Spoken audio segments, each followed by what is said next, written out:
A chain letter is a message that attempts to convince the recipient to make a number of copies of the letter and then pass them on to a certain number of recipients, either a predefined number or as many as possible.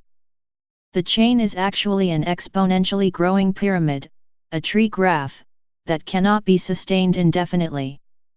Common methods used in chain letters include emotionally manipulative stories, get-rich-quick pyramid schemes, and the exploitation of superstition to threaten the recipient with bad luck or even physical violence or death if he or she breaks the chain and refuses to adhere to the conditions set out in the letter. Originally, chain letters were letters one received in the mail. Today, chain letters are often sent via email messages, postings on social network sites, and text messages. There are two main types of chain letters. Hoaxes. Hoaxes attempt to trick or defraud users. A hoax could be malicious, instructing users to delete a file necessary to the operating system by claiming it is a virus. It could also be a scam that convinces users to send money or personal information. Phishing attacks could fall into this. Urban legends. Urban legends are designed to be redistributed and usually warn users of a threat or claim to be notifying them of important or urgent information. Another common form are the emails that promise users monetary rewards for forwarding the message or suggest that they are signing something that will be submitted to a particular group. Urban legends usually have no negative effect aside from wasted time. In the United States, chain letters that request money or other items of value and promise a substantial return to the participants, such as the infamous Make Money Fast scheme, are illegal. Some colleges and military bases have passed regulations stating that in the private mail of college students and military personnel, respectively, chain letters are not authorized and will be thrown out. However, it is often difficult to distinguish chain letters from genuine correspondence. Channels. Print. The oldest known channel for chain letters is written, or printed, on letters on paper. These might be exchanged hand-to-hand or distributed through the mail. One notorious early example was the Prosperity Club or Send a Dime letter. This letter started in Denver, Colorado in 1935, based on an earlier luck letter. It soon swamped the Denver post office with hundreds of thousands of letters before spilling into St. Louis and other cities. Chain letters take religious perspectives, especially relating to Christianity. Often these letters originate from photocopy centers, claiming to have originated from the Pope, with the intent of persuading people to make copies of such letters.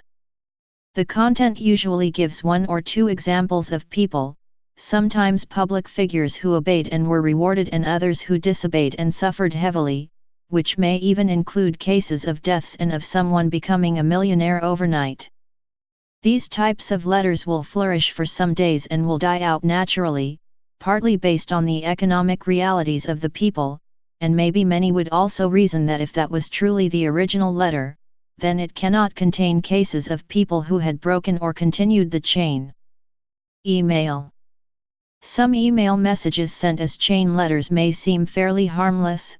For example, a grammar school student wishing to see how many people can receive his/her email for a science project, but can grow exponentially and be hard to stop.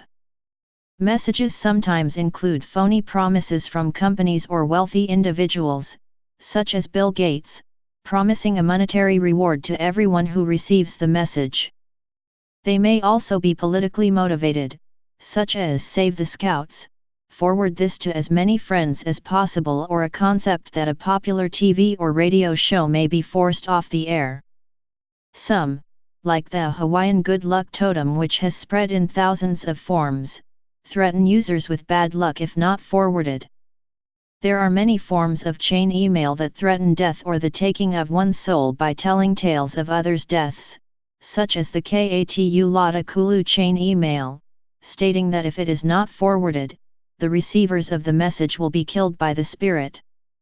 Platforms like Facebook and YouTube can host chain letters playing with users' emotions. They may also be in the form of a warning, such as stories of escaped convicts etc., which urge the reader to pass the message on. One chain letter distributed on MSN Hotmail began, "Hey, it's Tara and John, the directors of MSN," and tells you that your account will be deleted if you don't send that message to everyone. Another common form of email chain letter is the virus hoax and a form of cyberbullying. Web communities. Chain letters within social media platforms became widespread on MySpace, in the form of MySpace bulletins, and YouTube, in the form of video comments, as well as on Facebook through messages or applications. For instance, the chain post/email of Carmen Winstead, supposedly about a girl from Indiana who was pushed down a sewage drain in a fire drill, states that, "If you do not repost/send this to 10 people, Carmen will find you and kill you." Chain letters are often coupled with intimidating hoaxes or the promise of providing the sender with secret information once they've forwarded the message. Legality.